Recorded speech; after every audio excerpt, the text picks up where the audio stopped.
much less nerve-wracking than the thesis defense, just so you all know. Especially the first years. Good luck! Okay. So I am going to be reading part of the first chapter of my new book, Maleficio, which is available on Amazon. Yeah, it just came out on March 15th, so it's still pretty new. It's a new adult romance, so if you don't like spicy, like erotica sex scenes, you can skip over those. Or not. Spicy. Yes. All right. So the part that I'm going to be reading from, the main character, Arissa, who is an Icelandic witch, has just been given an offering, and in traditional Icelandic lore, basically witches lived in a tree that people would leave offerings to. The offerings were in the form of tobacco for some strange reason, and the witches would return favor in return for receiving cigarettes or tobacco of any kind. So Arissa has just received a package of cigarettes that she has thrown in the trash because she doesn't smoke. And so now she's on her way to, basically she had to brew a love potion for a gentleman named Henrik. So she's on her way to deliver that love potion. She's getting ready to leave the kitchen when she stops to talk to her mom. In the kitchen, her mother sat at the table and sifted through letters left at their door. To the outside world, there was no cottage, just the witch's tree, where offerings were left in exchange for witch's favor. Anything interesting? Arissa removed the mason jars filled with tea leaves from the cupboards. Same old, heal the sick, help my business, make me a better lover. Her mother took a bite of toast. Of course. Arissa looked to the leaves and recited forgotten tongue as she glided her fingers over them. Their dried green color dissolved to red, and she placed the leaves in the cotton pouch before stashing them in her pocket. Well, if you find anything super exciting, let me know. I'm off to help Romeo find himself a Juliet, or Mercutio, who knows. She grabbed the toast from her mother's plate and headed out the door. Arissa took a few steps down the grassy hill and whistled sharply in silence. She waited for a moment, swallowed a bite of toast, and pulled a note from the offering out of her back pocket.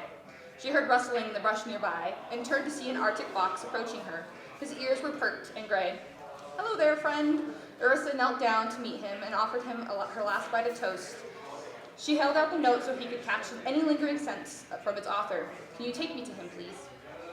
The fox turned back the way it came, and she followed.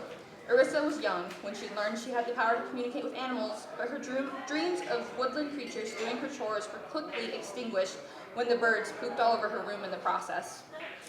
She followed her guide for about a mile when they came across a young man lying in the grass. Having done his job, her fox friend scampered away. Arissa took a step forward. "Are you Henrik?" It wasn't the first time she'd been sent out on a request, so she was used to being forward and to any possible skepticism.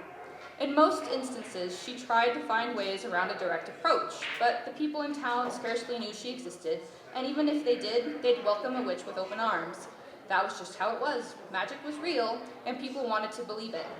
The young man who rested on the grass in front of her, with his head on his arms and legs crossed, was slow to respond, so she double-checked the note to make sure she got his name right. He looked over at her and raised a brow. "Who wants to know?" "Odin's beard," she thought. His eyes were a pale green, sharp around their edges and set beneath long, full lashes. Faint freckles adorned his cheeks as if the gods meticulously placed them to add a level of innocence to his dangerously attractive features. His hair was a mess of layers, the longest hanging just past his earlobe, and bordered the line of blonde and white. A pink tint to his skin kept his fairness from washing him out. He was beautiful, which meant one of three things. He was an asshole, his looks intimidated others, or he was insecure and shy. Why else did he need help finding love? Arissa pushed back her thoughts. "I got your note." She held the paper out to him, and he looked puzzled upon taking it. "You asked for help finding love, so I'm here to fulfill your request." "So that means what?" He looked at the note and back to her. He didn't stand to meet her. He just looked up from his relaxed position on the ground. "Do you normally pick up guys in the woods, or is this a new thing you're trying out?" "What? No!" She objected without hesitation.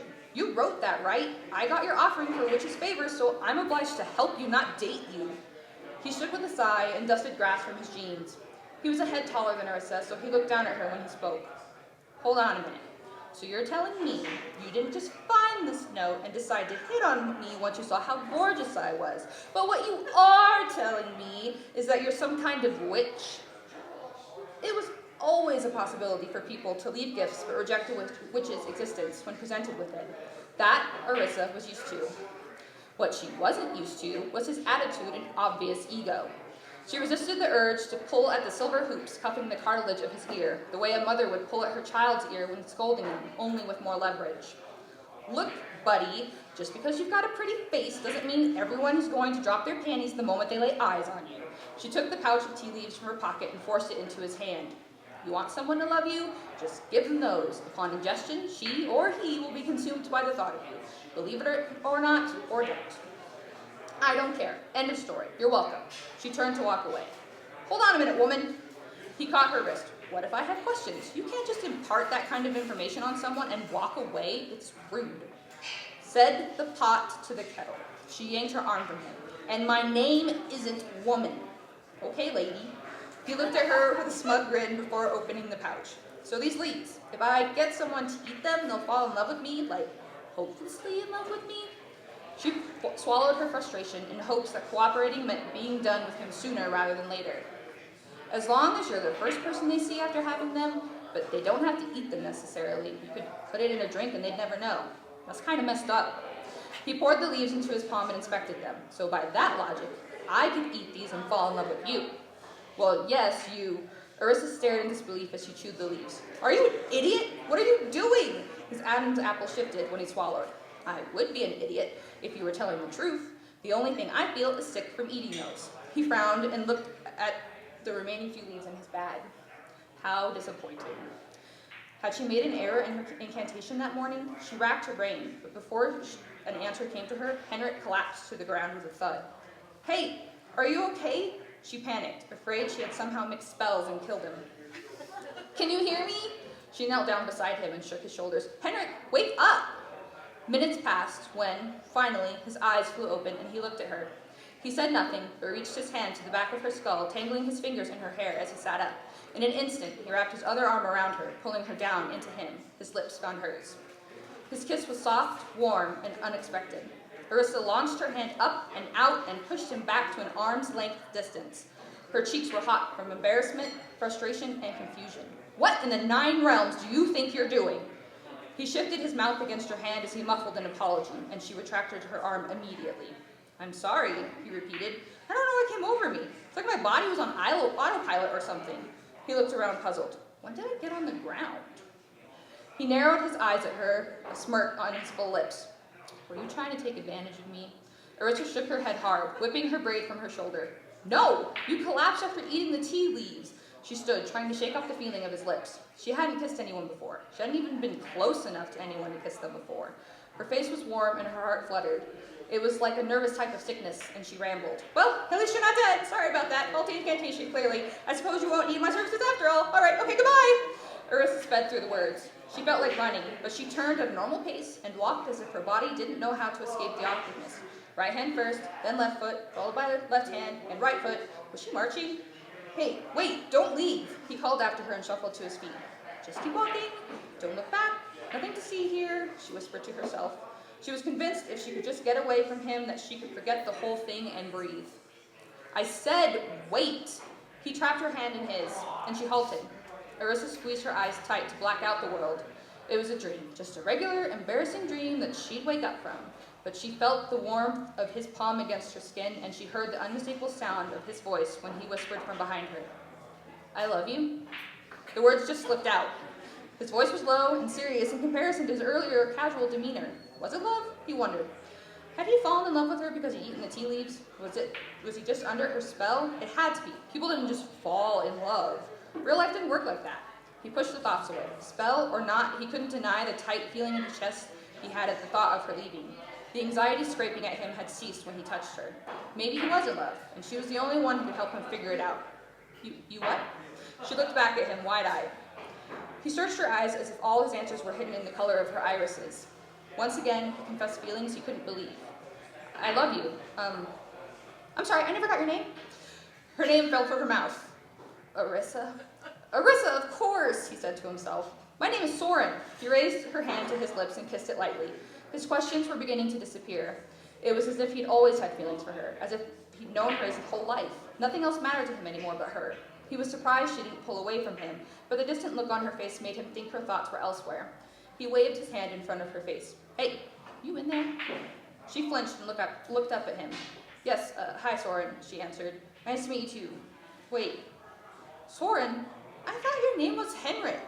"Oh no, Henrik is my younger brother. He's the one who wrote the note." He laughed, unfazed. He got rejected by some girl at school and was all broken up about it. He's not old enough to purchase cigarettes, so I picked them up and brought them as an offering on his behalf.